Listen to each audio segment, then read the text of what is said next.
नमस्कार. जनता दरबारामध्ये आपणा सर्वांचं हार्दिक स्वागत. निरनिराळ्या चांगल्या सकारात्मक प्रयत्नांची माहिती आपण आपल्या ह्या जनता दरबारमधून करून घेत आहोत. आणि मंडळी, अशा प्रकारचे सकारात्मक प्रयत्न समाजाच्या सर्व थरातून होत असतात. मग अगदी मंत्री असतील, अधिकारी असतील किंवा कुठली सामान्य जनता सुद्धा असेल. पण मंडळी, ह्या साऱ्या सकारात्मक प्रयत्नांमध्ये कुठे त्रुटी किंवा कमतरता असती तर त्याच बघण्याकडे आपला कल असतो आणि त्यामुळे त्यातली सकारात्मकता जी असते ती लपली जाते. पण जनता दरबारच्या माध्यमातून ही लपलेली सकारात्मकता मग ती कणभर जरी असली ना तरी ती आपण सर्वांच्या निदर्शनास आणून देतो आहे. आणि हे सगळ्यांना अतिशय आवडते, कारण जनता दरबारच्या चाहत्यांची संख्या दिवसेंदिवस वाढत आहे. त्यासाठी तुमचा आमचा सर्वांचा जनता दरबार. जनता दरबारमधला आपला आजचा विषय ही खूप चांगला आहे आणि विधायक सुद्धा आहे. सध्याच्या दुष्काळी परिस्थितीतल्या जनतेला दिलासा देण्यासाठी केलेल्या विधायक प्रयत्नांविषयीचा आहे किंवा त्या जनतेला जी मदत केलेली आहे त्या मदतीविषयीचा आहे. तसं पाहिलं ना तर ही मदत करण्याची जी उर्मी असते ना ती आपल्या प्रत्येकाच्या मनात असते. पण नेमकं काय करावं हेही बरेचदा आपल्याला उमजत नाही. त्यामुळेच अशा प्रकारचे कोणी विधायक प्रयत्न केलेले असतील तर त्याची आपण दखल घेणं आवश्यक आहे. मदत करण्याची भावना प्रत्येकाच्या मनामध्ये ओतप्रोत भरलेली असते आणि संकटाच्या काळामध्ये ती ठाई ठाई आपल्याला दिसते सुद्धा. आजही जगामध्ये प्रचंड माणुसकी भरलेली आहे. जमिनीला भेगा पडल्या, माणसाच्या मनाला अजून भेगा पडलेली नाही. ते मदत करू इच्छितात, हजारो हात त्याला येत आहेत आणि लोकांची भावना असते सगळंच काय अजून संपलेलं नाही, फार अजून शिल्लक आहे. अतिशय सुंदर विचार मुश्रीफ साहेबांनी मांडलेला आहे. एकमेकांसाठी काहीतरी चांगलं करण्याच्या भावनेतूनच आपण सगळेजण एकमेकांना बांधले गेलेले आहोत आणि त्यातूनच अत्यंत प्रतिकूल परिस्थितीमध्ये सुद्धा आपण तगत असतो. आता सध्याचंच उदाहरण घ्या ना, आपल्या राज्यामध्ये प्रचंड दुष्काळ पडलेला आहे.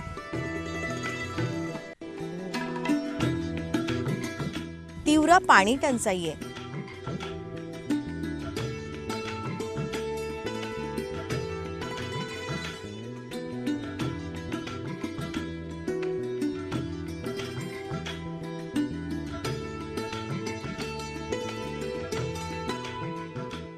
आणि त्यातूनच माणसांचं आणि जनावरांचं जगणं अशक्य झालेलं आहे.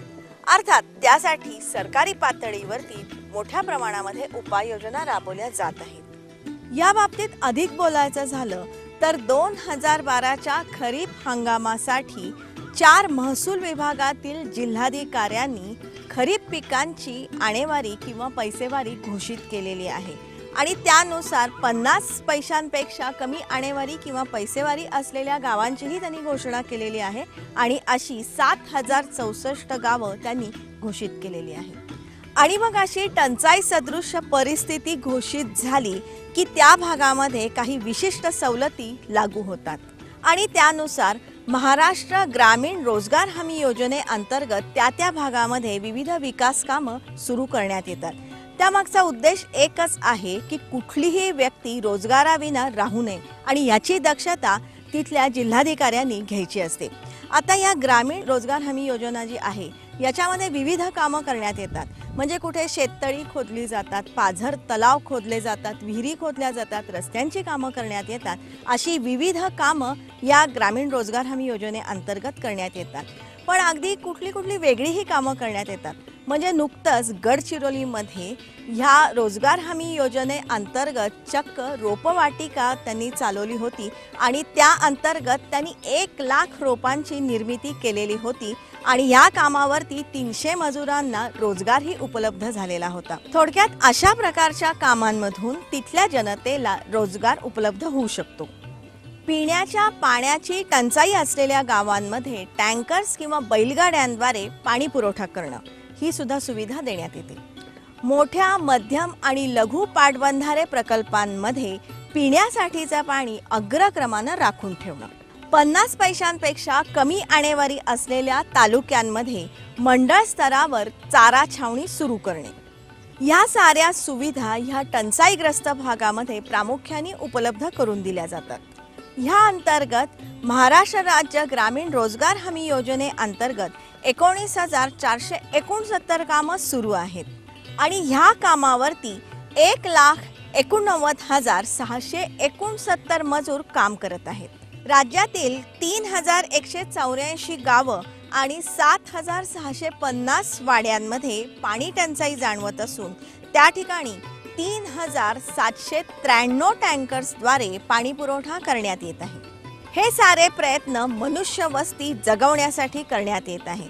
अर्थात आपल्या कृषी संस्कृतीमध्ये पशुधनाचंही अनन्यसाधारण महत्त्व आहे आणि त्यामुळेच हे पशुधन वाचवण्यासाठीही या दुष्काळ सदृश गावांमध्ये म्हणा किंवा टंचाईग्रस्त भागामध्ये फार मोठ्या प्रमाणामध्ये प्रयत्न करण्याची गरज असते आणि त्यासाठीच चारा छावण्या सुरू करण्यात येतात. आपल्या राज्यामध्ये सध्या सुमारे 881 चारा छावण्या असून त्यामध्ये 6,79,218 जनावरं आहेत. ह्या चारा छावण्यांवर आत्तापर्यंत 483 कोटी 98 लाख रुपये खर्च आलेला आहे. अर्थात ही सगळी जी आकडेवारी आहे ना ती सतत बदलती असते आणि आपल्या राज्याच्या अधिकृत संकेतस्थळावर ही सगळी आकडेवारी आपल्यासाठी उपलब्ध आहे. थोडक्यात काय, ह्या दुष्काळ निवारणासाठी सरकारी पातळीवरती प्रचंड प्रमाणामध्ये प्रयत्न केले जातात. सरकारच्या ह्या प्रयत्नांना कधी कधी जोड मिळते काही अभिनव उपक्रमातून. जसं आपले कामगार मंत्री हसन मुश्रीफ साहेबांनी नुकताच एक अतिशय वेगळा असा उपक्रम राबवला. त्याद्वारे त्यांनी 359 चारा भरलेले ट्रक दुष्काळग्रस्त भागातल्या जनावरांसाठी पाठवून दिले, तिथलं पशुधन वाचवण्यासाठी. त्यामागची कल्पना अशी होती की दुष्काळ निवारणाच्या कामासाठी निधी म्हणाल तर तो उपलब्ध होऊ शकतो, मनुष्याचे श्रम उपलब्ध होऊ शकतात, पण चारा आणि पाण्याचं काय ही समस्या लक्षात घेऊन मुश्रीफ साहेबांनी हा उपक्रम राबवला. आता गेले 2 वर्ष आपल्या महाराष्ट्रामध्ये 15 जिल्ह्यांमध्ये दुष्काळाचं सावट आहे. यावेळेसचा दुष्काळ आणि मागच्या दुष्काळामध्ये फार मोठा फरक आहे की या दुष्काळामध्ये पिण्याचं पाणी आणि जनावरांचा चारा नाही, धान्य आहे मुबलक. आणि म्हणून पाणी काय आपण इतक्या लांबून जाऊन देऊ शकत नाही, आपण चारा देऊ शकतो. या पशुधनाचं महत्त्व आपल्या कृषी संस्कृतीमध्ये अनन्यसाधारण आहे. पिढ्यानपिढ्या आपली मानवी संस्कृती ह्या पशुधनावरच जगलेली आहे. अगदी गाईच्या किंवा म्हशीच्या दुधावरच आपल्या अनेक पिढ्यानपिढ्या फुललेल्या आहेत, रुजलेल्या आहेत. किंवा ही जी पशुशक्ती आहे ना ती आपण शेतीच्या कामासाठी वापरतो किंवा अन्य कामासाठीही वापरतो आणि त्यासाठीच हे पशुधन जगवणं अत्यंत आवश्यक ठरतं. या पशुधनासाठी जो आहार लागतो तोही त्यांना उपलब्ध करून देणं ही प्रत्येक पशुपालकाचं प्रथम कर्तव्य असतं आणि यात अशा दुष्काळी कालखंडामध्ये या साऱ्यांसाठी ती कसोटीही असते. पोटच्या मुलांप्रमाणे सांभाळलेल्या या जनावरांकडे किंवा प्रसंगी या भुकेल्या जनावरांकडे भगवतीने स्वतःच्या पोटाला चिमटा घेऊन सुद्धा या गाई गोऱ्यांची पोटं कधी भरत नसतात आणि त्यासाठी त्यांना चारा पाहिजे, पशुखाद्य पाहिजे. हे प्रत्येक ग्रामीण भागातल्या जनतेला किंवा प्रत्येक गावकऱ्याला ही वस्तुस्थिती माहिती असते आणि तेच लक्षात घेऊन हा चारा देण्याचा हा उपक्रम राबवण्यात आला. पशुधन ही अतिशय एक अशी गोष्ट आहे की ज्याच्यामुळं शेतकऱ्यांना शेतीसाठी त्याचा उपयोग होतो, दुधासाठी उपयोग होतो आणि मुलाच्या पेक्षा सुद्धा प्राणापलीकडे ती जनावरांना आपल्या जपतात. अनेक चावऱ्या छावण्यामध्ये आता 7 लाख जनावरं चाऱ्या छावण्यात अनेक विविध ठिकाणी आहेत.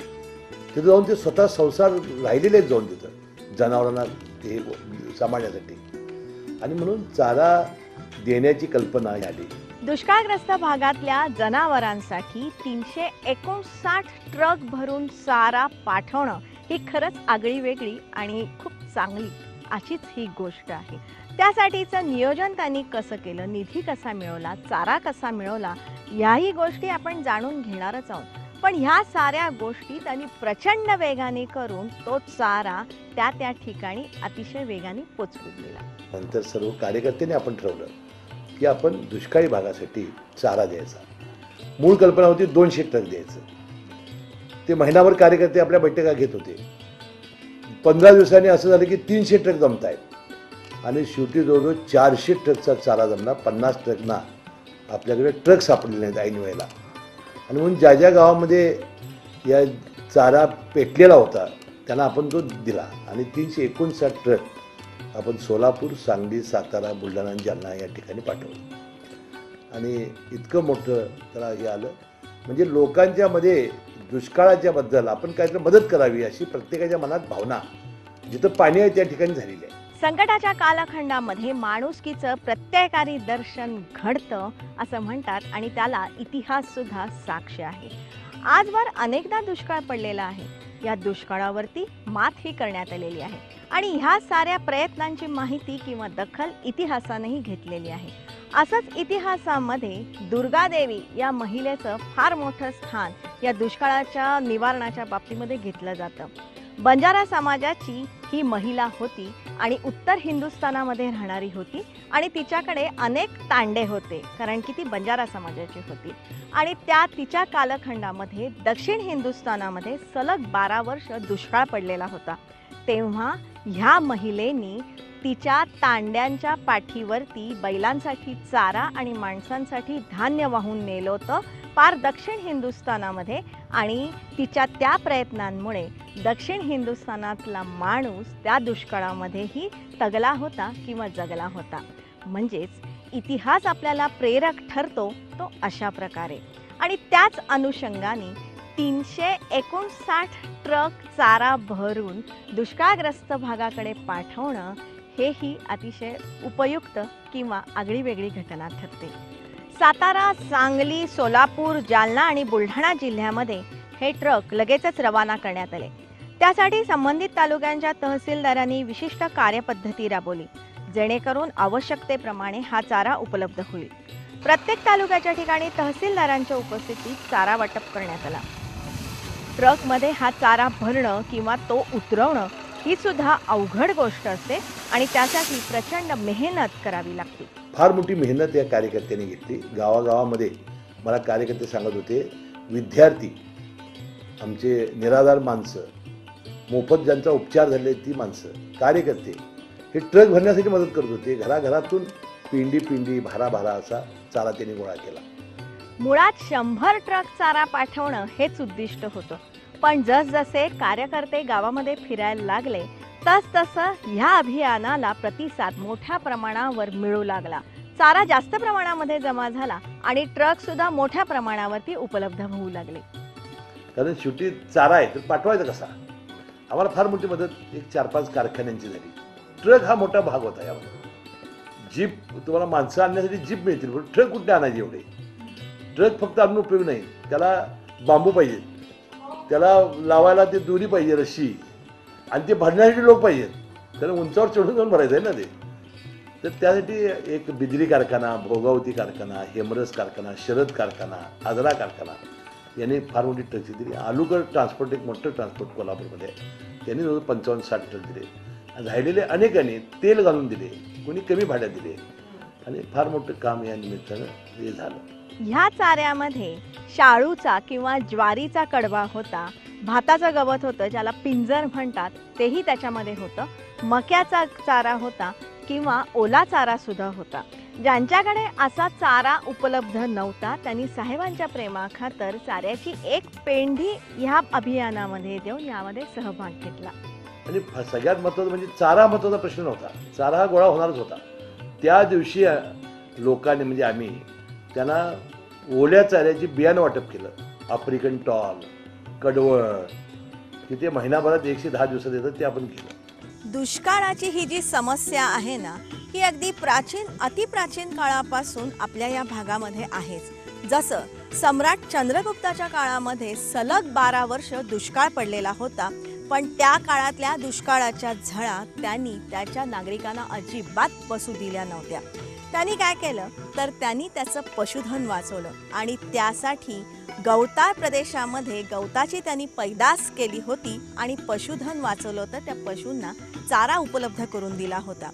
पशुधन वाचल्यामुळे त्याची शेती वाचली, शेतकरी वाचला आणि त्याचं राज्यही वाचलं. दुष्काळाच्या झळा त्यांना बसल्या नाही. त्याच अनुषंगानं आजही गवताचं बियाणं वाटपाचा कार्यक्रम म्हणा किंवा योजना आपल्याकडे केंद्र सरकारतर्फे राबवण्यात येते.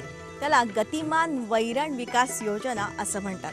ह्या योजनेद्वारे गवताची जी उत्कृष्ट बियाणं आहेत ना ती शेतकऱ्यांना मोफत दिली जातात. 1 महिन्यामध्ये हे गवत जमिनीतून वर येतं आणि हे जे गवत येतं ते शेतकऱ्यांनी स्वतःच्या घरासाठी किंवा स्वतःच्या उपयोगासाठी 50% आपल्यासाठी ठेवायचं आणि 50% त्यांनी सरकारमध्ये जमा करायचं असतं आणि त्यासाठी सरकारी दर सुद्धा त्यांना मिळत असतो. अशा प्रकारची ही योजना आज अनेक ठिकाणी राबवण्यात येते आहे. त्याच अनुषंगाने मुश्रीफ साहेबांनी सुद्धा गवताच्या बियाण्यांचं वाटप केलेलं होतं. दुसरी आम्हाला सूचना तिकडून आली किंवा सगळं तुम्ही काय ओलं पाठवू नका, ओलं इथं येऊन तोपर्यंत खराब होईल, वाळलं आम्हाला जास्त पाहिजे, परंतु ह्याचं आम्हाला ऊसाचं काय नको आहे वाढं वगैरे, कारण आमची जनावरं ती खाऊन खाऊन आता जनावरांचे दात गेले तर त्यांना हे झालेलं आहे, तुम्ही कडबा गवत वगैरे असं पाठवा. मग अनेक कार्यकर्त्यांनी ठरवलं की त्याच्या बातम्या सुद्धा आलेल्या आहेत. तिथे घरोघरी जाऊन चारा गोळा करायचा, घरोघरी जाऊन ते करायचं आणि ते एकत्र करून मग ते ट्रक भरून पाठवायचे. 19 एप्रिलला चारा वाटपाचा कार्यक्रम होता आणि त्यासाठीचंही नियोजन अतिशय तंत्रशुद्ध होतं. म्हणजेच 18 एप्रिलच्या दिवशी हे सगळे ट्रक गहिनीनाथ नगरच्या मैदानावरती उपस्थित झालेले होते. या सर्व ट्रकची नोंदणी करून त्यांना क्रमांक देण्यात आले होते. म्हणजेच हे सारे ट्रक ज्या जिल्ह्यांमध्ये जाणार होते त्या जिल्ह्यांचे स्वतंत्र विभाग करण्यात आले होते. प्रत्येक ट्रक उभा करण्यासाठी आखणी केलेली होती. ट्रक ड्रायव्हर आणि क्लीनरसाठी राहण्याची व्यवस्था तसंच जेवणाची नाश्त्याची व्यवस्थाही करण्यात आली होती. आमची तर जेवणाची, आंघोळीची, नाश्त्याची अशी सोय करलेली आहे. ड्रायव्हर लोकांना जेवणासाठी झुणका भाकर 2-2 पाकिट ड्रायव्हर किनरसाठी व रस्त्यामध्ये वाटे जाऊन खाण्यासाठी त्यांना. तसंच कुठलाही घातपात होऊ नये म्हणून कडेकोट सुरक्षा व्यवस्थाही करण्यात आली होती. आणि सगळं नियोजनबद्ध होतं आमच्या लोकांचं. आदल्या दिवशी संपूर्ण त्यांनी ट्रक आणले, त्यांची जेवणाची व्यवस्था त्या ट्रकवाल्यांची वगैरे, त्यांना दुपारी जेवणाची त्यांना पॅकिंग, त्यांना चहा पाणी आंघोळीची सगळी व्यवस्था, नंतर रात्री काहीतरी कोणतरी म्हणजे घातपात करील किंवा वाळं, म्हणजे शेवटी ते ॲटम बॉम्बच आहे तो, म्हणून आपण सगळी चारी बाजूला आपण फायर फायटर ठेवले होते, लाईटिंग केलं होतं. हा चारा पाठवण्याबरोबरच कागलच्या महिलांनी अजूनही एक सकारात्मक आणि विधायक उपक्रम राबवला. त्यांनी या ज्या पाण्याच्या बाटल्या असतात त्या त्यांनी गोळा केल्या, स्वच्छ धुतल्या, त्याच्यामध्ये कागलचं पाणी भरलं आणि अशा भरलेल्या बाटल्या जवळपास त्या 3 ट्रक भरून बाटल्या झाल्या, त्या त्यांनी दुष्काळग्रस्त भागाला पाठवून दिल्या. आता लोकांना आव्हान केलं, मुख्यमंत्र्यांनी 150 कोटी रुपये जमलेले आहे. म्हणजे असं जर आपण आव्हान केलं, लोकांची मदत घेतली, 2-3 दिवस आधीच आमच्या महिलांनी ठरवलं कागल शहरातल्या की आपण बिस्लेरी बाटल्या स्वच्छ करून पाणी भरून पाठवूया. आणि ती इतकी कल्पना पुढे झाली, या 4-5 दिवसात 3 ट्रक बाटल्या जमल्या बिस्लेरीच्या आणि त्या आपण सांगली जिल्ह्यामध्ये पाठवल्या. म्हणजे लोकांच्यात फार मोठी इच्छा आहे की ह्या दुष्काळग्रस्ताला आपण त्याची मदत करूया. निसर्गानं यांच्यावर कृपा केलेली आहे. मला वाटतं अशी जर आपण जनजागृती झाली, लोकांची ईर्ष्या निर्माण झाली, तर आपण या दुष्काळग्रस्तांनी राहिलेल्या महिनाभरामध्ये त्यांना फार मोठा दिलासा देऊ शकतो. सकारात्मक किंवा चांगल्या विचारांना चालना किंवा प्रेरणा मिळाली ना की अनेक सकारात्मक गोष्टी त्यातून घडत असतात. जसं आमच्याकडे मुबलक पाणी आहे, आम्ही 1 TMC पाणी दुष्काळग्रस्तांना देऊ शकतो असं हसन मुश्रीफ साहेबांनी सांगितलं. पण पवारसाहेब परवा आले होते कोल्हापूरला, त्यावेळेस मी त्याला म्हटलं चारा तर आम्ही पाठवूच, पाणी आमच्याकडे भरपूर आहे, तो सुद्धा पाठवायची आमची 1 TMCवर पाणी आम्ही पाठवू शकतो. रेल्वे वॅगन्स पाहिजे त्याला, बरं रेल्वे वॅगनची तेवढी व्यवस्था पाहिजे. तर त्याने विदर्भामध्ये दुष्काळ नाही, कोल्हापूरमध्ये दुष्काळ नाही, सांगली सातारा यातल्या निम्म्या भागामध्ये म्हणजे थोडासा पूर्वेला आहे, पश्चिमेला नाही, तिथले लोक चांगली मदत करू शकतात या दुष्काळी पट्ट्यासाठी. जलदान हे फार मोठं पुण्यकर्म आहे, हे आपले संस्कार आहेत. ऐन उन्हाळ्यामध्ये जेव्हा आपला अक्षय तृतीयेचा सण येतो ना, अक्षय तृतीयेला पाणी भरलेला घडा दान करण्याची आपल्याकडे प्रथा आहे. त्यामागचं कारण असं आहे की ऐन उन्हाळ्यामध्ये पाण्याचं दुर्भिक्ष्य जाणवत असतं. अशा वेळेला थेंब थेंब पाणी जमा करून तो घडा दुसऱ्याला दान करायचा, त्यासाठी फार मोठी दानत लागते किंवा मनाची श्रीमंती लागते. पण हे सारे आपले संस्कार आहेत. हे संस्कार आपल्यामध्ये रुजलेले आहेत आणि त्याची खूणगाठ आपल्याला मिळते अशा प्रकारच्या आगळ्या वेगळ्या प्रयत्नातून. काय राहिलं नसतं आमच्याकडे. 3 वर्षे डायरेक्ट दुष्काळ आहे आम्हाला. 3 वर्षे पाणी नाही प्यायला, काय नाही. पण आम्हाला मोठं सहकार्य दिलं आणि अजून आमच्या पाठीशी भरपूर उभा आहेत. म्हणून आम्ही बी थांबलोय, आम्ही बी जगलोय. नाही तर काय नाही, आमच्याकडे काय राहिलंच नसतं. ही लोकांना गरज आहे. आज गुरं वाचली पाहिजे. उद्याचा पाऊस पडला तर हीच गुरं आपल्याला, आज गुरं समजा 10 रुपयाला घ्यायचं म्हणलं तर पुढच्या वेळी आपल्याला ते 100 रुपये घ्यावं लागेल. कुणी वैरण देते, कुणी पेट देते, कुणी टाक्या देते. म्हणजे असे तालुक्यात सुद्धा आम्ही पेपरला वाचतोय ना, तर कुणी टाक्या देते वाढदिवस आला की कार्यक्रम कॅन्सल करून अशा गोष्टी देते ना. म्हणजे आम्हाला सुद्धा अभिमान आहे ना. आम्ही छावणी जरी असलो तरी बाहेरचे बांधव आम्हाला सहकार्य करतात ना. म्हणजे शासनाला करतात किंवा छावणीच्या बांधवाला करतात. मला वाटतं फक्त सरकार या दुष्काळाला काय पुरं पडेल असं नाही वाटत. किती केलं तर शेवटी इतके मोठं भीषण संकट आहे की सरकार एकटं काय त्याला पुरं पडणार नाही. जर लोकांच्यामध्ये जागृती झाली, जनता जर पेटून उठली तर म्हणतं फार मोठा या दुष्काळाला मदत जनता करू शकते, हे या निमित्ताने दिसून आलेलं आहे. चांगल्या विधायक गोष्टींची रुजवात आपण आपल्या आचरणातून करून दिली तर ती रुजते, वाढते आणि त्यातून समाज भावना वृद्धिंगत होत असते. आणि हे सारं साध्य केलेलं आहे हसन मुश्रीफ साहेबांनी कार्यकर्त्यांच्या ऊर्जेला एक प्रकारचं विधायक वळण देऊन. ज्यांनी इतका चांगला माझ्या अनुपस्थितीमध्ये कार्यक्रम केला आणि जे कष्ट घेतले तर मनापासून त्यांचे आभार आपण मानलेले आहेत. सध्याच्या ह्या टंचाईच्या किंवा दुष्काळाच्या कालखंडामध्ये दुष्काळ निवारणाबाबत चर्वित चरवण करण्यापेक्षा एक ठोस निर्णय घेऊन एक अभियान राबवण्याबाबतच्या प्रयत्नांबाबतचा आजचा हा एपिसोड आपल्याला कसा वाटला ते तुम्ही जरूर आम्हाला कळवा. त्यासाठी आमचा ईमेल आय डी आहे janatadarbar@yahoo.in. या आमच्या ईमेल आय डीवरती आपल्या सूचना असतील, विचार असतील, मनोगत असतील तेही तुम्ही जरूर आम्हाला कळवा. किंवा तुमच्या भागामध्ये असे कुठे सकारात्मक प्रयत्न झालेले असतील ज्याची यशस्वी अंमलबजावणी झाली असेल त्याची ही माहिती तुम्ही लवकरात लवकर आमच्यापर्यंत पोचवा. लक्षात ठेवा, चांगल्यातून नेहमी चांगलंच घडतं ह्या विचारांनी प्रेरित झालेला हा आपला जनता दरबार. त्यासाठी दर सोमवारी रात्री 10 वाजता सह्याद्री वाहिनीवरती आपण जनता दरबारमध्ये भेटतच असतो. दर शुक्रवारी सकाळी 8 वाजता पुनःप्रक्षेपणामध्ये सह्याद्री वाहिनीवरून आपण जनता दरबारमध्ये भेटतच असतो.